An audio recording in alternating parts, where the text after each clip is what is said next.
आज हम क्लास 10 के मैथ्स के क्वेश्चन नंबर 3 करने जा रहा हूँ। इससे पहले हम लोगों ने क्वेश्चन नंबर 2 तक कंप्लीट किए थे। आज क्वेश्चन नंबर 3 में कह रहा है in the following AP find the missing term in the box. हमें जो यहाँ पे मिसिंग टर्म्स है उनको फाइंड आउट करना है। आप लोगों का क्वेश्चन ये है, क्वेश्चन नंबर 3 के कितने पार्ट्स है?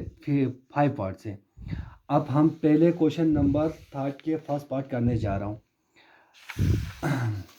क्वेश्चन नंबर फर्स्ट के पार्ट से हमारे पास ऐसे थे। फर्स्ट पार्ट 2 मिसिंग नंबर और हमारे पास है 26। ऐसे ये सॉल्यूशन है आप लोगों का। ठीक, अब यहाँ पे देख लीजिए हमारे पास फर्स्ट टर्म क्या है। यहाँ पे हमारे पास फर्स्ट टर्म है ए है हमारे पास 2 फॉर, आप ऐसे लिख सकते फॉर दिस एपी। इस एपी के लिए हमारे पास ए हमारे पास क्या है 2 है। ठीक, इसके बाद आइए A2 A1, ये A1 मान लो, A2 हमारे पास मिसिंग है, A3 हमारे पास क्या गिवन है 26, A3 इक्वल टू 26। ठीक, अब इसके बाद हमें ये मालूम है कि भी किसी भी n टर्म्स के किसी भी टर्म्स को निकालने के लिए हमारे पास एक फार्मूला था an equal to a plus n minus 1 into D. ठीक, अब यहाँ पे देख लीजिए जी तो हम नहीं निकाल सकते, जी तो इनका जो इन दोनों का डिफरेंस या तो इन दोनों का डिफरेंस, ये तो हमारे पास मिसिंग है। हम ऐसे करते हैं, पहले जो वैल्यू हमारे पास है वो हम पुट कर देते हैं इस फार्मूले में, इस इक्वेशन में। ठीक, ए एन हमारे पास लास्ट टर्म कितने पे है वो देख लीजिए, कितने प्लेस पे 1 2 3। ए एन का मतलब हो गया A3। ठीक, 2 फर्स्ट टर्म प्लस एन हमारे पास क्या है 3 minus 1 into D as it is. A3 हमारे पास क्या है 26 plus 2 as it is equal to, यहाँ पे इक्वल टू का साइन आएगा, प्लस 2 प्लस 2d बनेगा ये 2d। ठीक, अब यहाँ पे हमारे इस 2 के साथ तो एक वेरिएबल है d है, इसको इस साइड ट्रांसफर कर दो, 26 माइनस 2 कर दो आप 2d कर दो। ठीक, अब यहाँ पे देख लीजिए 26 माइनस 2 24 इक्वल टू 2d।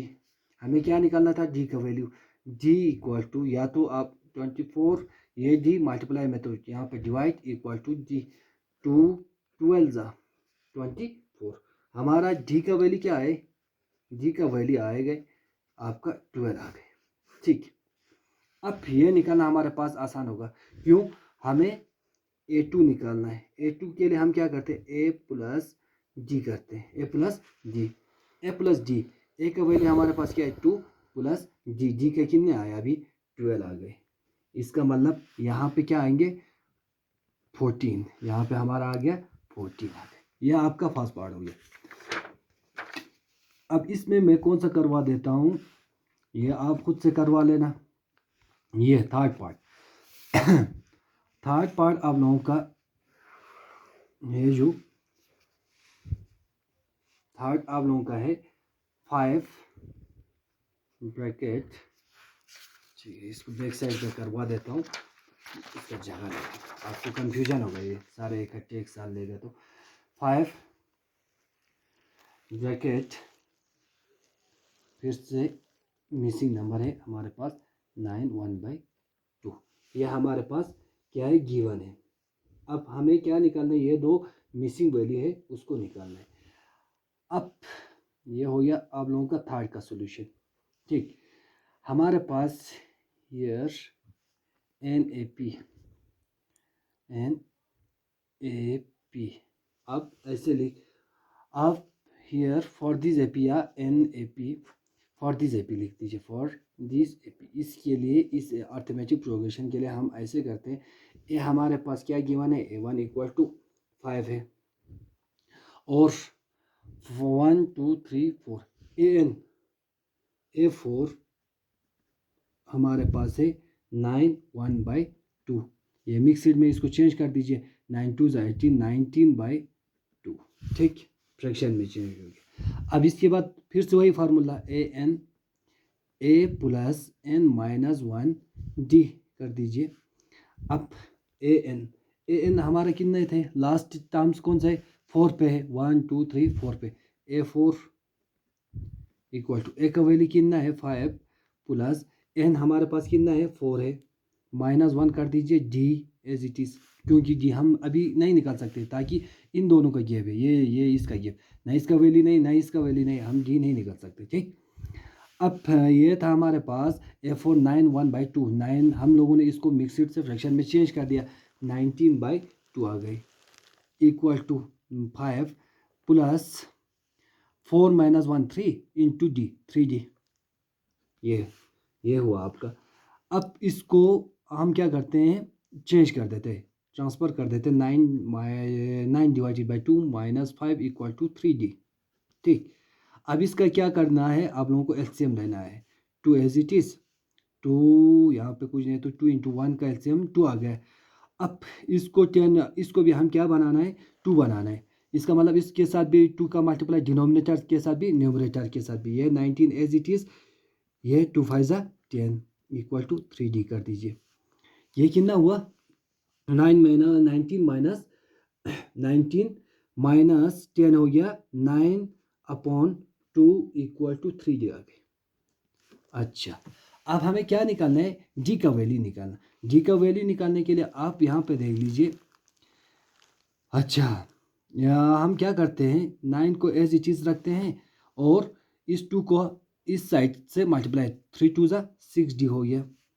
अब फिर से 9 ये 6 डिवाइड में लेके आओ, ये हो गया डी, 3 3 3 2 अब डी का वैल्यू हमारे पास आ गया 3/2, ये आ गया डी का वैल्यू।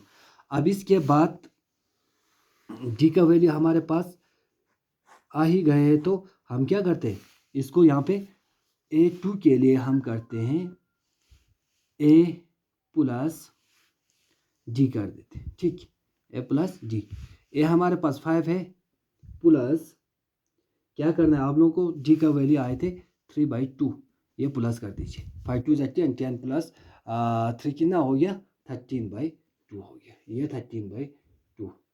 ठीक, अब इसके बाद हमें क्या निकालना है, A2 आ गए, A2 के बाद हमें A3 निकालना है, A3 ए प्लस 2D कर दीजिए। ए का वैल्यू हमारे पास 5 है, इंटू कितने आए थे 2, और डी का वैल्यू हमारे पास है 3/2। ठीक, 3 ये हो गया कैंसिल, अच्छा यहाँ पे प्लस का साइन है, यहाँ पे प्लस का साइन। ठीक, ये 2 2 कैंसिल हुआ, 5 प्लस 3 कितना हुआ 8, यहाँ पे हमारा आएंगे 8। ये हो गया आपका क्वेश्चन नंबर 3 के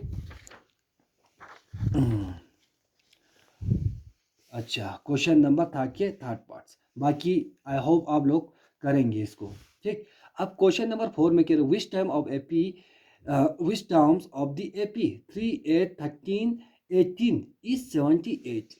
अब क्या कह रहे हैं इसमें, पहले क्वेश्चन को समझ लीजिए। 78 हमारे कितने प्लेस पे आएंगे, 1 2 3 4, इस तरीके से 38 कौन से जगह पे आए, 78 कौन से जगह पे आएंगे। ठीक, यह हो गया हमारा क्वेश्चन नंबर 4। क्वेश्चन नंबर 4 को हम आप लोगों को करवा देते हैं। इसके बाद क्वेश्चन नंबर 5, अगर टाइम हुआ तो क्वेश्चन नंबर 5 भी हम आज कर देंगे, नहीं तो कल के लेक्चर में करेंगे।